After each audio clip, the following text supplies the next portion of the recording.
I'll give the floor to Dr. Katriona O'Sullivan, who is a digital skills lecturer assisting living and learning institutes in the Department of Psychology at the University of Maynooth University.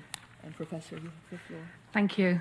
I am Dr. O'Sullivan, and I'm really honoured to be here today in the UN and the Commission of Social Development to tell you my story. I always like to start at the end of my story. For me, this is the best part. I'm extremely proud to say that I am a Doctor of Psychology. In 2012, I graduated with a PhD, and I work as an Associate Professor in the wonderful Department of Psychology in Maynooth University, Kildare in Ireland. I'm a successful academic. I've over €3 million in funding for programmes aimed at eradicating poverty. My research has been published in top-class journals like Nature Communications, and I have awards for teaching and research. I am a success. More importantly than that, I'm a happy human being. I have a loving marriage, 3 beautiful sons, and a lovely grandson. We own a home, we holiday together, and we laugh a lot. I like to start at the end of my story because if you would have known me 25 years ago, a lone parent, living on social welfare, living in a one-room flat in the heart of Dublin, cleaning toilets in a train station, you would not have expected me to be here today. Or if you'd known me 30 years ago, age 16, living in a homeless hostel with my 6-month-old son, no qualifications or hope, you would not have expected me to be here today. Or if you go back further 40 years, at age 6, the daughter of 2 heroin-addicted parents, neglected, abused, hungry and scared, you would not have expected me to be here today. I'm one of the few girls I know who have grew up in extreme poverty, who has been able to escape my destiny. And I'm here today to share some insights into the people, policies and practices that have helped me to achieve my full potential. As I said, I grew up extremely poor, in real deprivation. My parents were drug addicts, I lacked food, I lacked love, there was no care, and there was very little security. It's very important to say that my mum was also born poor. Her mum before her was born poor, and so was her mother. Poverty reproduces itself in the same way that privilege does. And extreme poverty affects every child in exactly the same way, irrespective of your country or your continent. It infiltrates every part of your life. As a young girl, I learned the world was not a safe place. I learned that I was not valuable, and I learned that I was no good. My opportunities to thrive were limited by the fact that I grew up in a community dominated by poverty.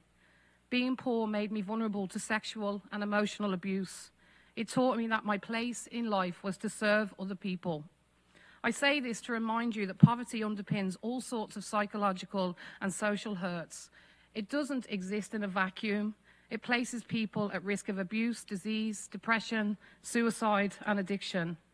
By the time I started school, I was already hurt and afraid. I lacked trust, and I was very angry. Education is not designed for poor people. It expects everyone to behave the same way. We're told to sit down, to listen, to pay attention, to learn the same way. But hunger, being hungry in the morning, having urine-stained clothes, fearing what was happening at home affected my ability to behave like everybody else. And despite the fact that I was a very bright girl, like now, a very bright woman, who could read by the age of 5 and was full of potential, I failed at school. Despite the fact that I had a teacher who washed and fed me every day and another who told me I was great at English, I failed. The darkness of poverty was in me, and I couldn't control it. It made it hard for me to follow rules, to be on time, to turn up. I didn't have anyone supporting me or guiding me. I didn't know anyone who went to university or anyone who had a good job, and I didn't know I could be more than this. I got pregnant at age 15 and I was made homeless, and I left school. I didn't have any hope back then. My goal was to secure a social welfare payment and hopefully get a council house. All I could hope for was security, and for 7 years I floundered just like my mother did, broke, homeless and alone. There was no other life for a girl like me. But even broken people stop at some point and ask the question, is this it for me? I believe we're all driven to grow towards the light. And I was really lucky that when I looked for help, there was abundance of supports available. It was the Celtic Tiger in Ireland, and there was funding to help poor people do better. At age 21, living in Dublin and alone, I went to a local community worker and asked him to help me. He guided me towards two of the most important things that have changed my life. These were therapy and education. He was a kind man. He was local, so I trusted him. He told me I was special and that I could do more. These words meant something. Within a week of asking him for help, I was sat in front of a therapist. It was a free service. There were no waiting lists, and it was local. This changed my life. Within a month, I was attending an adult education course. It was a free service. It was local, and this changed my life. Then I met Karen, a girl like me who told me she was studying Trinity College, Dublin. I said, no way. Poor people can't go to places like that. She explained that there was a course to help people like us. It was free. They paid for your childcare, and they cared about you. And I felt something then, something I hadn't felt for a long time. Hope. Seeing a girl like me do something different was a game changer. Maybe I could go to Trinity College too. Something important to remember about poor people is that we're hurt people. We're not broken people. I, like many girls in my community, have an abundance of skills and capabilities. I am brave. I can fight for what I want. I can manage stress. I have a drive to survive. Diverse people bring diverse skill sets. I never needed changing. I needed the correct conditions to thrive and demonstrate my abilities. I applied to the course Karen was on and I got in. Back then it was easier to get into courses like that. They only wanted you to be motivated. I went to university through an access program. In Ireland, we do policy and practice on access really, really well, especially in my university. This course was a year-long course which taught me how to learn, and I began to thrive. But importantly, wrapped around that course was good funding policies. It was free. I got childcare support. I got travel. And my books were paid for. And I didn't lose anything. My social welfare, my security, it was safe. I'm going on, I know. Wrapped around me were the staff as well in the course. They told me I could when I doubted myself. They fought for me. They saw past my anger. My potential began to show, and I flourished in education. It changed my life. I cannot explain to you how wonderful it is to learn that you're not a stupid girl. School, failings, my past, the metrics you use, they had all ignored my poverty and taught me that I wasn't very clever. When the conditions were right, I learned I'm amazing, intelligent, and capable.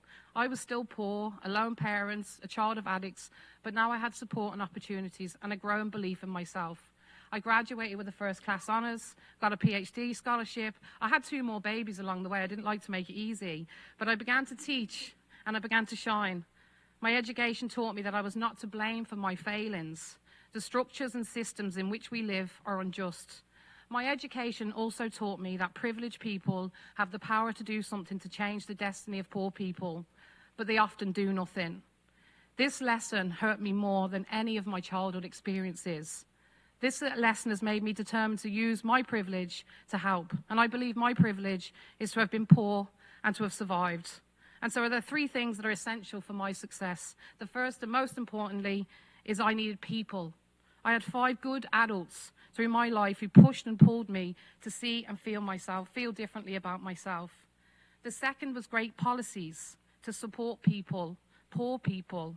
These included free education, community workers, rent assistance, housing, childcare, and access to therapy. And finally, the practices of them policies were really important. There were people who went the extra mile for me. There were programs which saw my potential over my behavior, and there were many opportunities for me to try things and fail. The people cared, the policies created safe pathways, and the practices supported me to see and be a different me. Every day I feel grateful to be where I am. I never forget my past. I am now in a wonderful position to be able to use my experience and my skills to help young women like me to thrive. I'm so lucky to work in a university which wants to provide opportunities to talented people from all backgrounds, and I get to be supported to lead programs and practices which aim to ensure everyone can flourish, irrespective of their class or condition. Finally, I'd just like to say thank you to the wonderful people who changed my life. Miss Arkinson, Mr. Pickering, Mal, Irina, Karen, Audrey, Mac, Gemma, Kevin. Without their belief in me, I would not be this brave. Thank you for listening.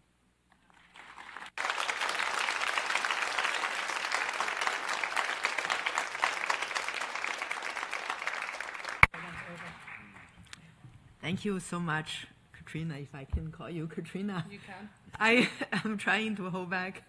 But thank you. It's so powerful, so inspiring what you have told us. Allow me to. That's okay. I'm good now. I'm good too. Okay. With that, I really thank you for your inspiration, for what you shared with us, and I took notes of the three things you emphasized: the people who care, and the great policies that support people who are struggling, and the programs and practices that would implement those policies and help people. That's really, really great.